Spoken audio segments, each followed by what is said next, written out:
Hey guys, welcome back to my channel. If you guys are new here, just like, comment, and subscribe. I am doing a series on RN to NP, my journey and everything that I've been going through thus far.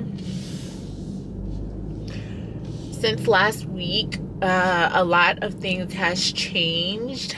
I ended up getting a raise, and it's completely insane that I ended up getting a salary raise, and I'll let you guys know why in a second. But I was completely blindsided by it. I didn't know that I was gonna get a raise when I spoke to the CMO, but things changed within the last few weeks, and I was offered a raise. I'm on my way right now to get some bagels. Normally, here in Arizona, they have like a lot of farmers markets and a lot of fresh foods. So I'm gonna go to a farmers market, get a dozen, maybe a dozen or a half dozen of bagels that are made fresh daily, and then I'm gonna go ahead and go food shopping as well for the week. Okay guys, so the company that I work for ended up buying a few small primary care companies, or offices, and this particular office that I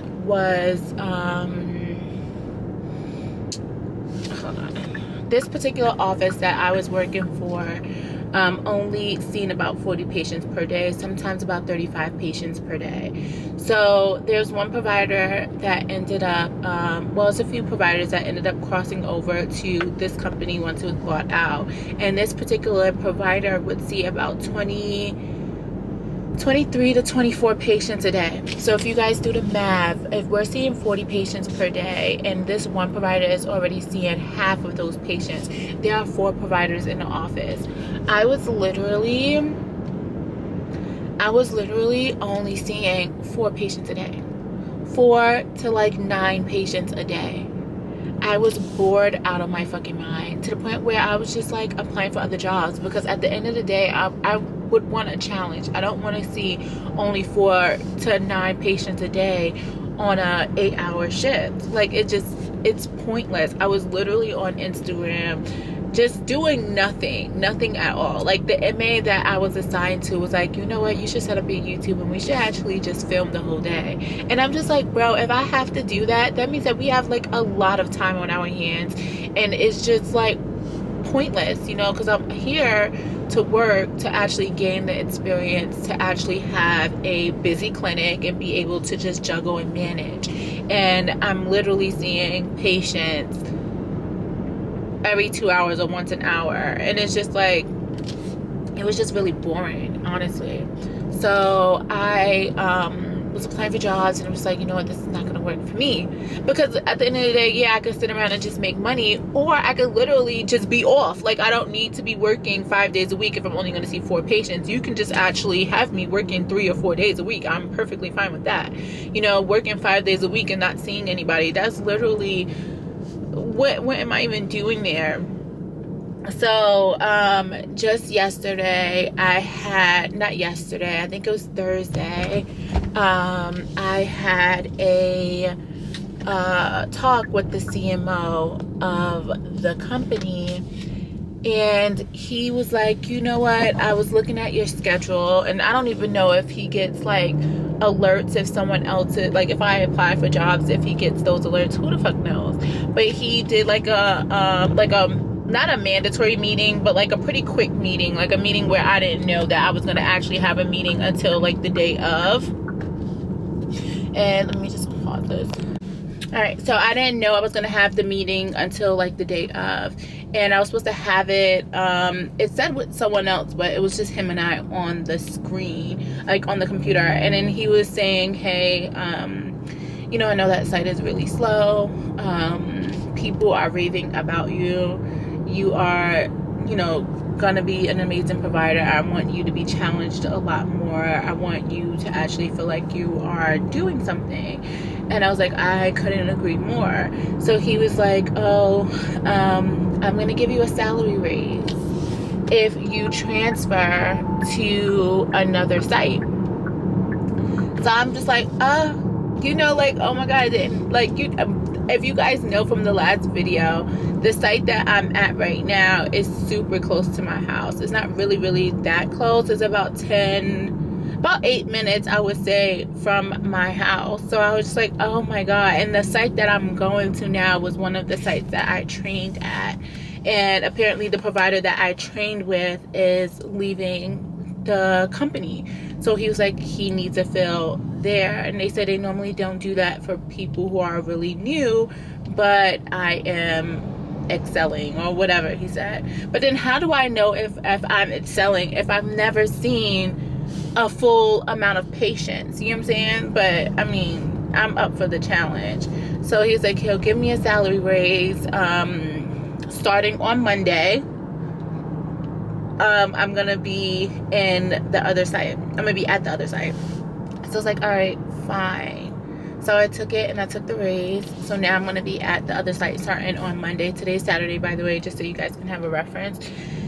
And yeah, y'all, I was not expecting to get a salary increase. Mind you, that site is probably, now it's from my house, it's gonna be probably a good 15 to 20 minutes from my house, which is fine.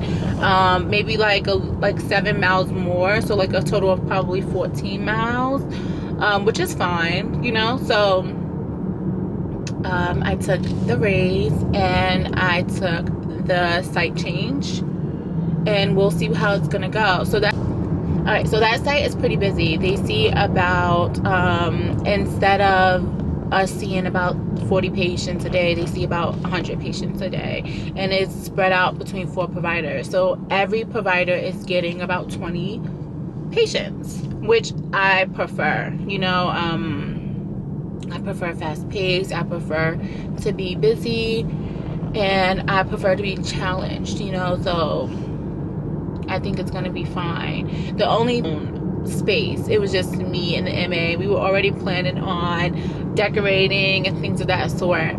Now the office that I'm gonna have at the new site that I'm gonna go to on Monday, I don't have my own space. It's like an open space. It's like a provider, and then 2 MAs, so everyone is just together. I absolutely don't like that too much, especially if I'm on televisit. I'm gonna hear background noise. I can't just close the door and it just be silent.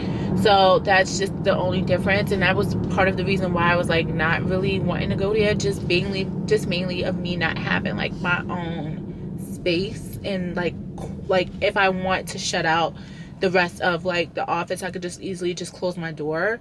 Now it's just going to be a bit different, a lot of chattiness, a lot of talking. I'm going to overhear things that I probably don't want to overhear and things of that sort. And that's the only reason why I'm like,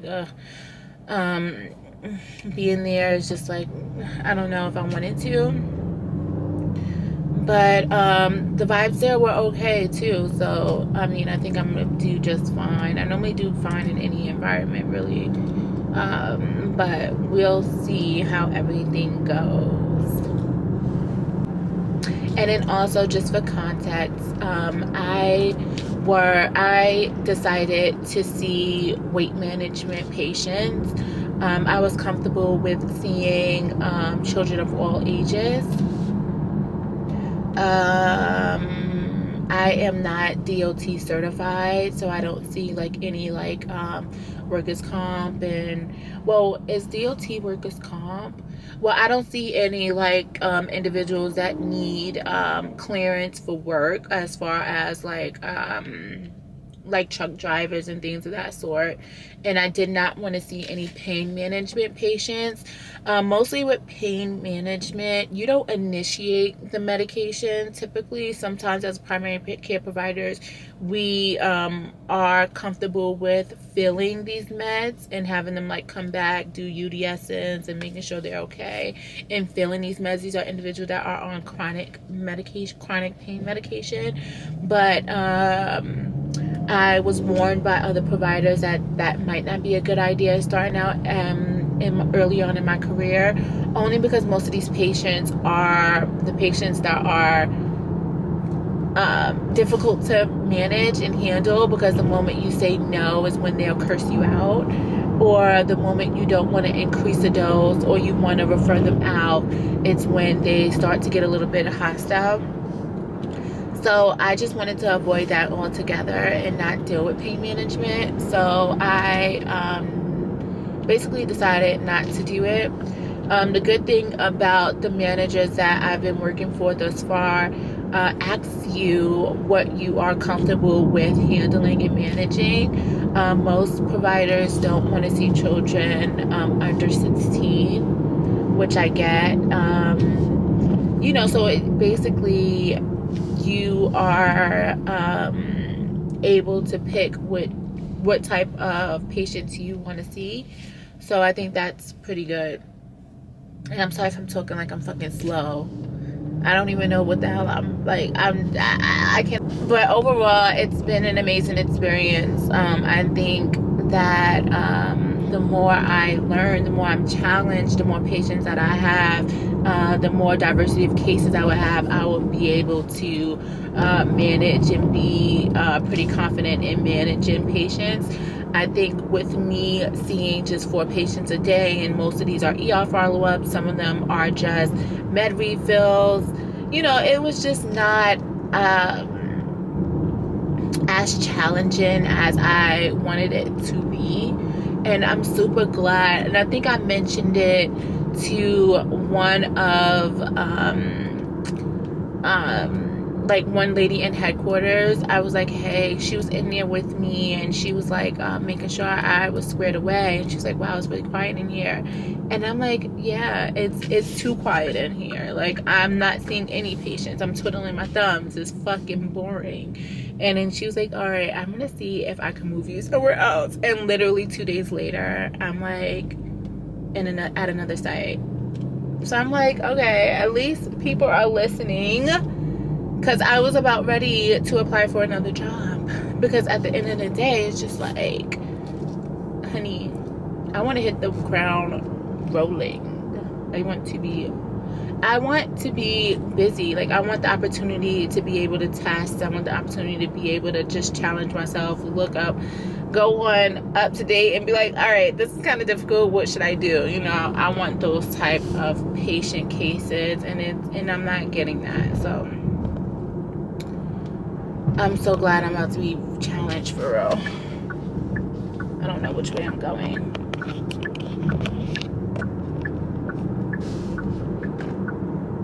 Okay, perfect. But yeah, I'm going to, today I'm like, I just felt nauseous out of nowhere. I'm about to go get some breakfast from this bagel spot. Go to Natural Grocers just to get some dinner that I want to cook for the rest of the day. I'm literally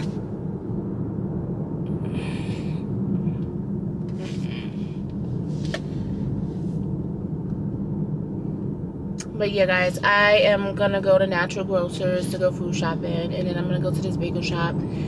They normally make fresh bagels every single day. I'm gonna just get a half a dozen of bagels. I know, like, eating bagels is probably not the best thing to do every morning, but I am like an avid bagel eater. Like, I like eating bagels, but I like eating my bagels with butter.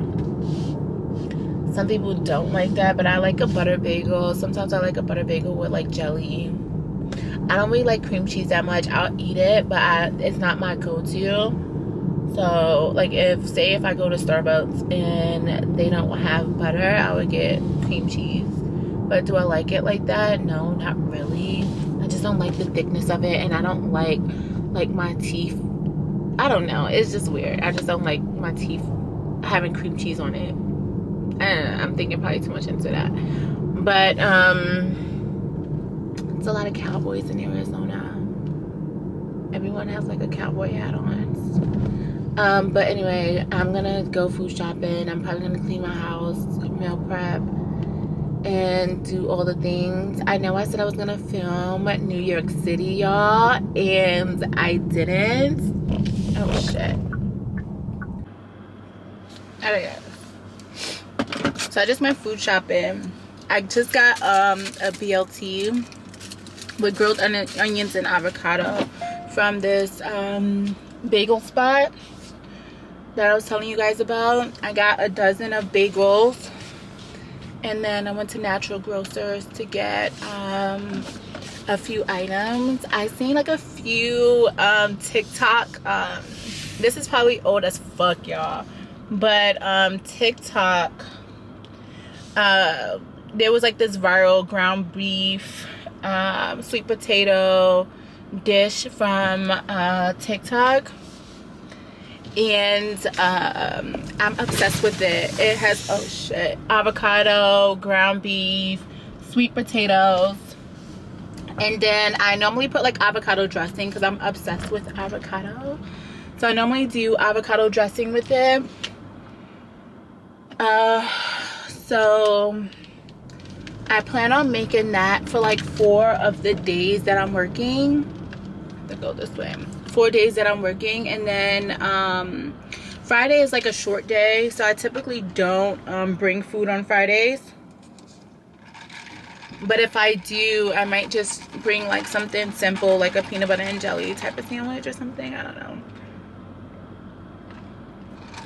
Y'all, this coffee is so good. It just needs like a little bit of sweetener, but the coffee tastes so rich and creamy. Like, I love creamy coffee. Like, this might be like my go-to. And when I do go there, like if I want to edit like videos and stuff like that, I might just end up going there, editing videos, and then just bringing my own like vanilla creamer, just so I can get like that type of sweetness. But this tastes just like coffee and milk, but the coffee tastes really like creamy and not strong, but like a really good bold type of coffee taste.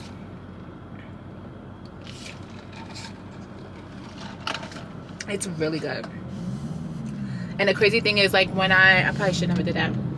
When I find a coffee shop and I'm hooked, oh my god, I cannot wait for my husband to come, because I will definitely be like, oh, we have to try this spot. But yeah, so today's gonna be like a pretty chill day. I think I'm gonna start washing clothes tomorrow and clean up tomorrow, but today I'm just gonna figure out what I'm gonna cook for the rest of the week, and I'm gonna end up cooking tomorrow for the rest of the week. But just figure out like when I'm gonna cook these certain things. I normally don't like to cook like fishy type of stuff, like salmon and stuff like that, but then the salmon didn't really, I don't know if it's like just my like where I've come from, like in Brooklyn and stuff like that, but like when I go to these like natural grocery stores, you don't smell the fish. Before, like you'll smell like the fish smell, because the fish does have a smell, but it doesn't smell fishy, if that makes sense.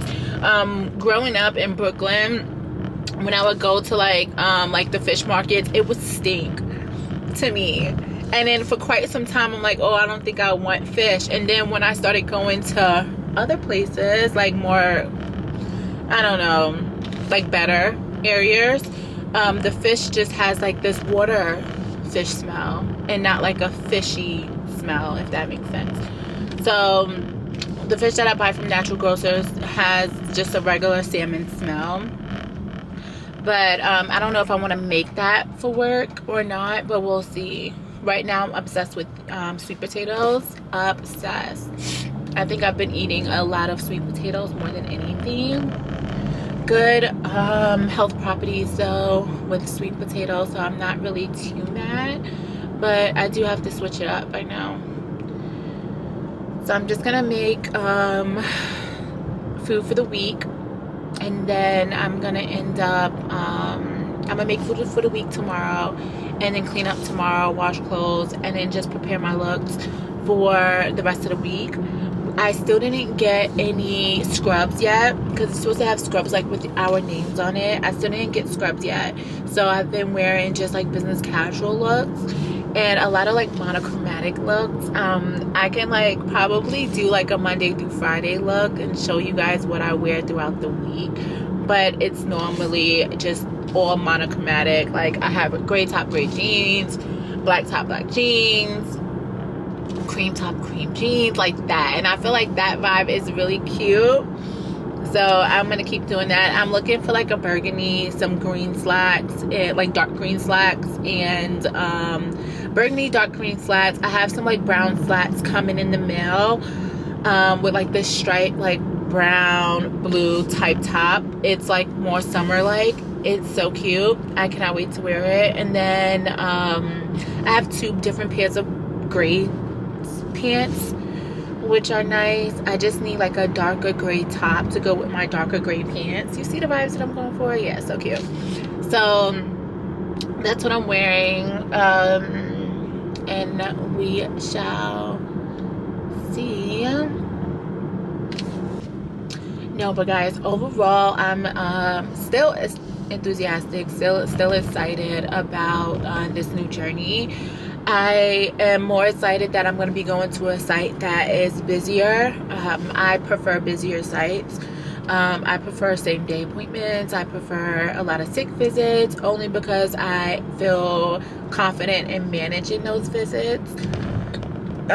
Although I know as a primary I'm here to manage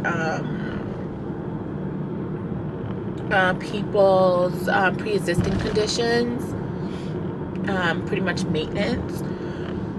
So but it's always nice to see those type of like you know, just one-off patients that are sick and just need some same-day appointments. I am totally interested and down for doing laceration repairs.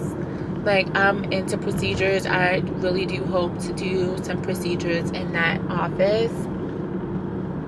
If not, it's fine. Like, if I decide to do urgent care, I can do a ton of fucking procedures.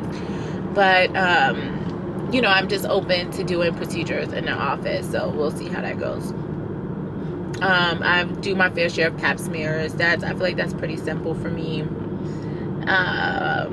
So yeah. And then, guys, all right, so just like a quick I have to get around this person. They're fucking delusional, because why are we driving this slow? Just an example of my patient load, or like an example of like a patient that I've had. There was this one patient that I just recently had, and she was complaining of pressure of the bladder area. So like, she has to push in order to pee, and when she does, it's extremely painful. Now, this lady has a partial hysterectomy. Her last pap smear was back in 2023, and it was normal. She still she still has her cervix. She doesn't have her uterus, and she has her ovaries. So I was just thinking of like the differential diagnosis. Whoa. What the fuck is up? Yeah, I would have recorded that. That is insane.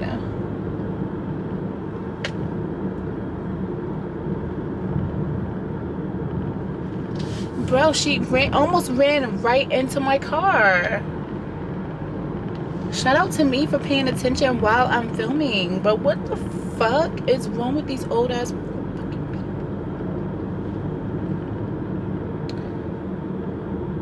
people? So that just really got me tight. But anyway, so this patient, she came in. She said she went to she was an ER follow-up. She went to the emergency room, and she went to the emergency room for a hypertensive emergency. When they took her blood pressure, she worked at the doctor's office. When she took her blood pressure, it was like 170 over 104. She took it again, it was like 1 something over like 150. So she went to the emergency room, and they worked her up for like a cardiac workup. And she didn't mention to them that she was having the pain in the bladder area, in the pelvis, or what have you.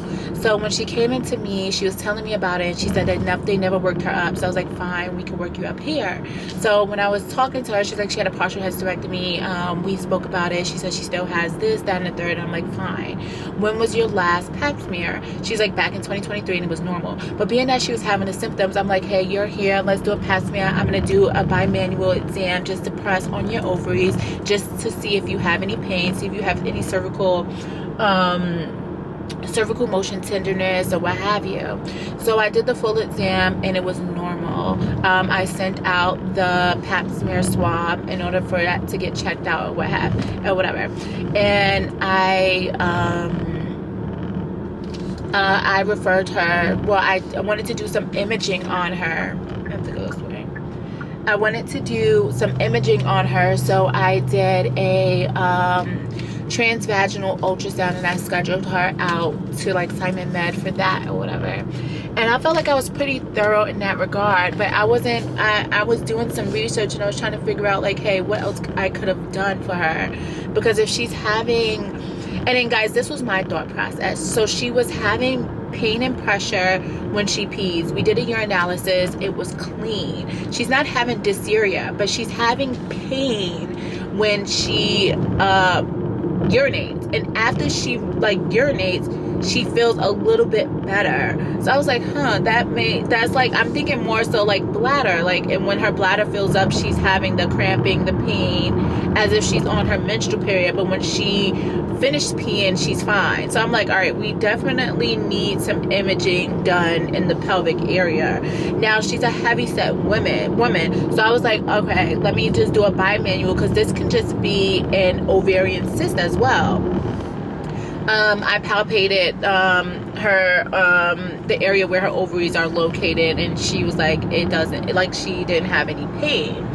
So I was asking her like, hey, when you do engage in intercourse, do you have any pain? Like thinking more cervix wise, like cervicitis or something like that. And then she was like, no. So then I'm like, all right, this can be just plain abdominal pain. This can be cervicitis. This can be an ovarian cyst of some sort. This can be PID. Like, I was just thinking like the differentials that that can possibly happen. And then even then I'm still like stuck, because I was almost convinced that she would have some type of cervical motion tenderness or something of the sort.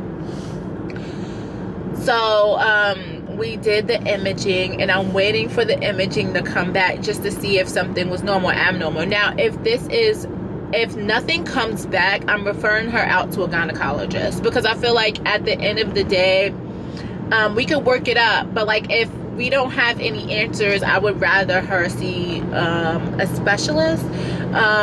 Either, I would think gynecology more than like urology.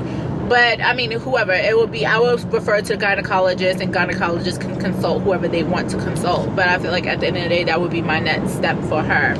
I feel like that case was pretty thorough. But then, do you like see the thought process? It's like a scavenger hunt almost, that I absolutely love. But then I like the fact that we have the resources to jumpstart like a patient's complaint, to try to get to the bottom of it. And like, those are the type of patient cases that I enjoy. I'll get some feedback, figure out what it is. You never know, we might find out what the problem is. She might have some type of inflammation. She might have, like, something growing, a cyst, a tumor. She might have something that's causing the pain and pressure when she does urinate. So I'm glad we jump started the process of it all. But my whole thing was, I knew I needed like some type of pelvic ultrasound. I went with transvaginal because of like the possible ovarian cyst. But then I was thinking transabdominal, and I'm just like, oh, maybe, I don't know. I was kind of like stuck on what imaging to actually do for her. But I think me picking transvaginal was fine, So we'll see how it goes with her, and see if she's able to get that imaging done, and see if we can figure out what it is. I had another patient that was an ER follow-up. He ended up suffering from a heart attack. He came in, he was like, I would say like in the 50s, 60s. really overweight. He was like a homeless guy, but really well kept to be homeless. And he had a heart attack. And he was coming into established care finally. He was in his like early 60s and now establishing care. Shout out to him for establishing care, but then it's just like, come on. So I was talking to him and he was saying he never checked his blood pressure. He thinks he's in good health, but he has never gotten blood work. So I was like, all right, I know this is supposed to be an ER follow-up. You're supposed to come back for your CPE or annual wellness visit, but let's just go ahead and do everything now. So I ended up getting the basic blood work.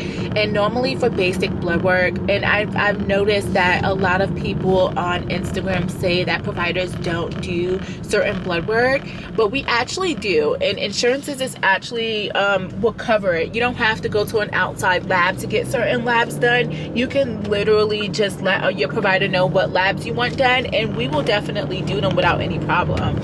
So I typically do a CBC, which is a complete blood count. CMP is for your electrolytes. You check like your magnesium, your potassium. You can also check your kidney function with the CMP. That's a complete metabolic panel.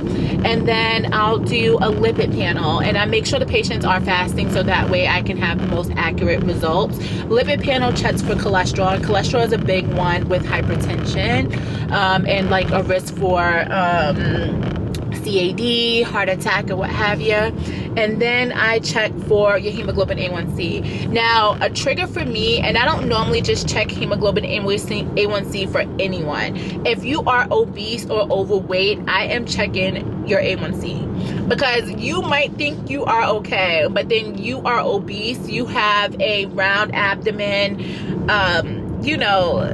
dark neck, like you just look to see, and you're like, all right, let's just check this. And when I asked the patient, and specifically when I asked him, he was like, oh no, I'm fine, I'm okay. And I'm like, yeah, of course you're okay until you're not okay. High blood pressure is a silent killer. You will be perfectly fine until you're not. You'll get, I feel like people are lucky if they end up getting the headaches and the dizziness and finding out they have high blood pressure. Other people aren't that lucky to get symptoms. You typically just end up in the hospital because you are suffering from chest pain and a heart attack. So what is happening? It's like everyone is going into my lane. I don't get that. So I typically check CBC, CMP, hemoglobin A1C, lipid panel. I also check your thyroid, and normally I notice here that they normally do like a TSH free T4, but I was taught the TSH is suffice. Like, you don't have to check a free T4 or a T3. You could just check the TSH, and if it's abnormal, then you can go ahead and check that. But for some reason, there's no just plain TSH in the labs with the company, so I always have to hit TSH with free T4 and T3, which is, fine, but I was told, hey, if the TSH is abnormal, then you can further investigate, but if the TSH is normal, just leave it like that. But I checked the TSH, and then depending on the individual's complaints, I'll check a hormone panel. Like, I'll go further and check an FSH, LH, testosterone without any issues. If the patient is complaining of fatigue or any type of like feeling down, not feeling themselves, I'll go ahead and run a vitamin D. I'll do a full hormonal panel, and then we'll figure out what's going on. A lot of these patients are just deficient in vitamin D, and it's weighing them down, and it's making them have like these fatigue-like symptoms and not feeling themselves. And all you need is a vitamin D supplement, and you'll be back to normal. It's that simple, so I wouldn't say it's that simple, but it's an easy fix, and there's a reason why you're feeling that way. You're deficient in some vitamins. So I typically just check vitamin D, and then along with the full testosterone, LH, FSH, estradiol, just that type of panel. And then what else do I do? I think that's pretty good for baseline. If you're just now meeting the patient and you're just talking to them and figuring out what's going on, what they're complaining of, you can easily just go with that first, and you 9 times out of 10 will find something that's wrong, and the reason why their symptoms are correlating with their lab work, or their lab work is correlating with their symptoms. So that's what I typically do for all of my new patients, just depending on their complaints. But this patient specifically, now when patients are I normally don't suggest weight management. When patients come in, they'll talk about weight management, and then I give them some suggestions on like phentermine, or like what medication that I think that they should use for weight management. If a patient is obese and diabetic and their A1C is high, I do suggest Ozempic or like Mounjaro or something like that, just to add towards their regimen. Normally Mounjaro and Ozempic is just like a weekly injection, and it typically helps to bring down their A1C, so it's like a plus, and they'll end up losing some weight. When I do weight management, and don't get me wrong, a lot of individuals are overweight. I'm considered overweight when you look at my BMI with my height, but sometimes our weight is proportioned a little bit differently. I'm more bottom heavy, mainly in my thighs. I have a lot of fat, but I'm bottom heavy. I work out a lot, so it could be muscle weight as well, but on the scale I'm considered overweight. But with patients that are overweight, I'm really sensitive in my approach to discuss weight management, because 9 times out of 10 they know that they're overweight. Now if they bring up like weight management and they want to lose weight, then I'm completely enthusiastic. I know the floor is open. I talk to them about it, and it helps a lot. When a patient is diabetic and they lose a lot of weight, they can actually reverse their diabetes. They can go into the pre-diabetic to not having diabetes at all, just by managing their weight, eating a little bit healthier, and actually moving around and working out. I typically tell them, if they are trying to lose weight, I like to do the RMR, which is the resting metabolic rate, so they can have an idea of how many calories they should eat and how many calories they burn at rest. I typically tell them that it's okay to go into a calorie deficit. They should be on a certain schedule. They should probably just eat 12 to 6 to allow their body to burn that extra fat. They should also work out, but not only just working out, but like weightlifting. When you weightlift, I think that's a lot better than actually just doing a whole bunch of cardio. Weightlifting is found to be better with losing the weight. So that's what I typically do for my patients that are overweight. This patient specifically that just recently had a heart attack that is overweight, he didn't touch on it. I just met him, so we're gonna just do a step-by-step approach.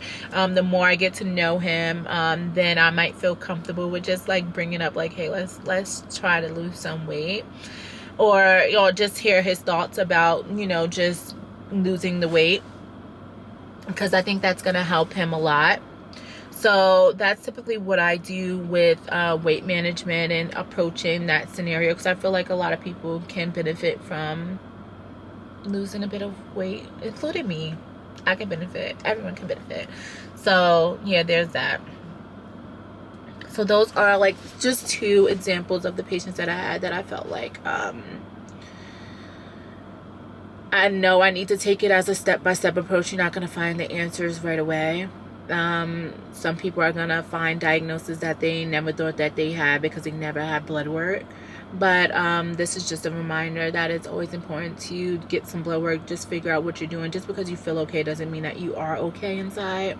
And then listen to your body. If you are feeling fatigue and if you're feeling down, there's probably a reason. Get some labs, get some blood work to figure out what's going on. Don't just go to a medical spa and get pumped up with a whole bunch of like vitamin B and all of this other crap, only because you really don't know. You might be perfectly fine. Your levels might be fine with vitamin B3 and all of what have you, and you're just thinking that you're doing something great, but then you're not actually checking to see if you are anemic or if you're vitamin D deficient, or your testosterone is low. Like, you're not checking, and I feel like it's always good to check. And if you have health insurance, actually use it. I feel like insurance covers most of those labs, especially if you have a diagnosis along with it. It will cover those labs. So just to be mindful, you don't have to just go out and seek outside labs thinking that your primary care provider is not listening and wouldn't do those labs. Especially if you have a list of labs, I don't see the reason why a provider wouldn't just go ahead and just do those labs for you. So yeah, that's all I would want to say. I'll be back next week. I feel like this one was pretty boring. But yeah, I just wanted to let you guys know that I got a raise for changing sites. And I'm super happy about it. So bye.